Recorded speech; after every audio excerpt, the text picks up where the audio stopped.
Bos días a todos e todas e moitas grazas por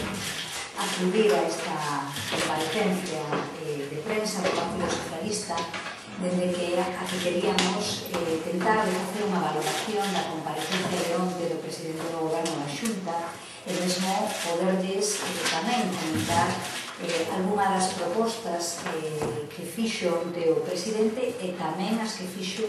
hoxe o presidente Zapatero nunha comparecencia que, por certo, aínda non rematou porque na que está contestando os grupos. En primeiro lugar, permítanme facer unha valoración desde o Partido Socialista extremadamente positiva feito de que por primeira vez na historia un presidente do goberno autonómico comparece para falar destos termos das dificultades económicas, un momento de dificultades económicas, pero non para falar do que o goberno vai a facer ou do que o goberno autonómico tiña que facer, senón que en realidade era xa a segunda vez, porque a primeira fora a principios de ano, cando o goberno autonómico e o presidente Quevedo encararon un ano que se prevía de dificultades económicas con ese plan de dinamización económica do que onte xa tiñamos unha variación e do que mesmo xa se sacaron importantes datos e xa se foron presentados á sociedade galega polo propio presidente e polo conselleiro de Economía fai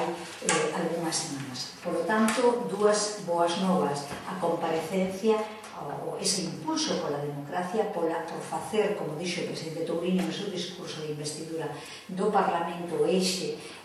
da vida política galega, pero tamén a anticipación, porque un goberno que quere actuar nun momento de dificultade faino como ten feito o goberno galego. O goberno galego anticipou unha serie de medidas económicas que iban dirixidas fundamentalmente a mellorar os investimentos productivos, a incrementar ese investimento en todos os eidos productivos, na obra pública, na vivenda, na rehabilitación, na innovación, no apoio ás empresas e aos emprendedores, na ampliación dos cursos de formación e mesmo dos talleres de emprego que melloraran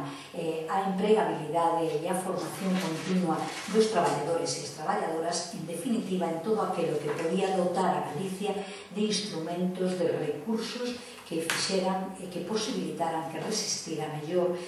os momentos de dificultades económicas. Nos datos que onte daba o presidente da Xunta e dos que veñen dando todas as entidades, mesmo as entidades privadas e independentes, completamente independentes, reflíctese que Galicia ten un crecemento nestes momentos maior que o resto de España, un crecemento maior que o resto de Europa, incluso que países que teñen unha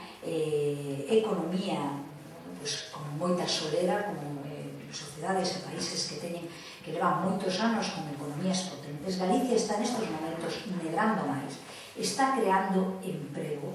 está incrementándose a poboación activa. Por tanto, todos os datos din que en momentos de dificultades, en momentos en que todos, dende as institucións e dende todos os ámbitos, temos que facer un esforzo para, como decía o presidente, remar a favor e para que o noso país vaya mellor. Galicia ten unhas cifras mellores, ten uns instrumentos postos a disposición das empresas e dos traballadores potentes, fortes e amparados por unhas institucións que despertan confianza. Polo tanto, temos ante nós meses de dificultades, pero meses de oportunidade tamén, e meses no que vamos a ser capaces de navegar mellor sobre esas dificultades. A confianza na sociedade galega é,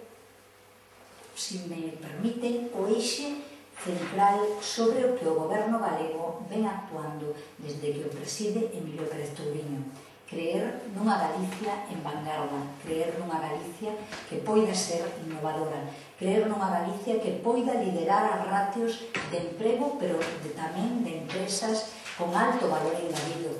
nunha Galicia que poda liderar sectores empresariais como o naval, como a enerxía,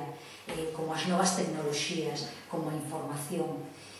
que poida liderar sectores que hoxe non só crean emprego, senón que crean oportunidades de desenrolo futuro e de desenrolo en innovación en tecnoloxía. Esa foi a máxima sobre a que o goberno galego ven traballando os últimos 3 anos. Unha Galicia que non quera seguir sendo unha Galicia subsidiaria, senón que se aupe os primeiros postos e queira ser unha Galicia da primeira liña, un país da vanguarda, un país de emprendedores e un país donde se poidan liderar todos aqueles sectores que crean empresa, que crean emprego, que crean, en definitiva, futuro. O presidente falaba onte, tamén o facía hoxe o presidente Zapatero, témolo falado os socialistas en diferentes comparecencias, do rigor co que se precisa afrontar o momento da redacción dos orzamentos para o 2009. O rigor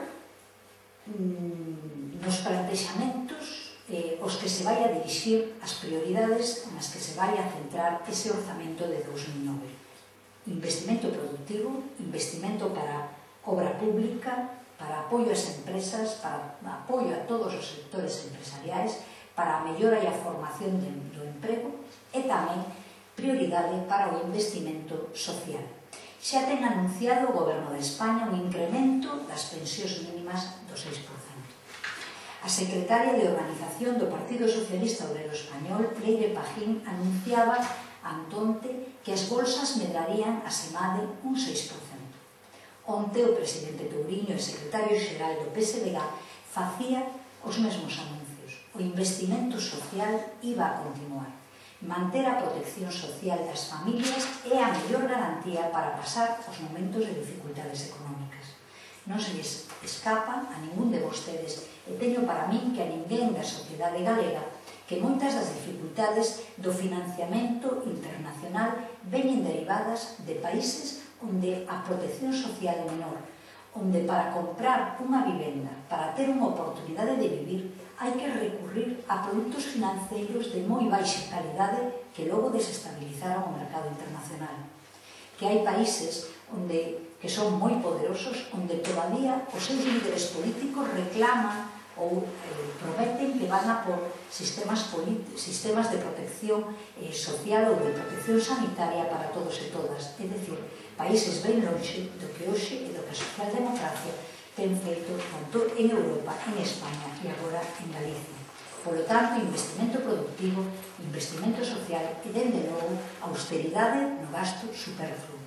Témolo dito os socialistas dende o primeiro momento, dende a primeira rolda de prensa que o secretario xeral do PSDG deu recén salido do 10º Congreso do PSDG. Os orzamentos reflectarían unha contención ou unha conxelación dos salarios dos altos cargos. A austeridade seguramente estenderase tamén a todo tipo de gastos que non sexan o de creación de riqueza e o da protección social. Témolo dito tamén a través das intervencións do secretario de Política Municipal do Partido Socialista Obrero Español, e dentro dunhos días terán vostedes a oportunidade de coñecer os documentos co que se está traballando dende a Executiva Galega o secretario de Política Municipal para chegarlle o conxunto dos grupos municipais tamén centrados en temas de austeridade e de rigor orzamentario. O presidente mantivo onte e fixo tamén esta mañá na contestación a unha pregunta o compromiso coa financiación local. Os concellos poderán seguir contando co respaldo do goberno autonómico que máis pensou nos concellos, que máis apoiou os concellos. Dende a redacción e o asinamento daquel pacto local ata a asunción de cuestións como os dos gastos de mantemento en educación, en sanidade, o incremento dos orzamentos de atención social dirixidos aos concellos ou esa grande articulación de transporte público na que está a traballar cos alcaldes e alcaldesas e concelleiros e concelleiras a Conselleira de Política Territorial a través da grande aposta do transporte metropolitano. Por lo tanto, poden estar tranquilos os galegos e as galegas. O Partido Socialista, os socialistas, os grandes municipalistas na política española, na política europea, aqueles que creemos que nos concellos reside unha parte moi importante do benestar, volvemos e volveremos a estar dende o goberno autonómico respaldando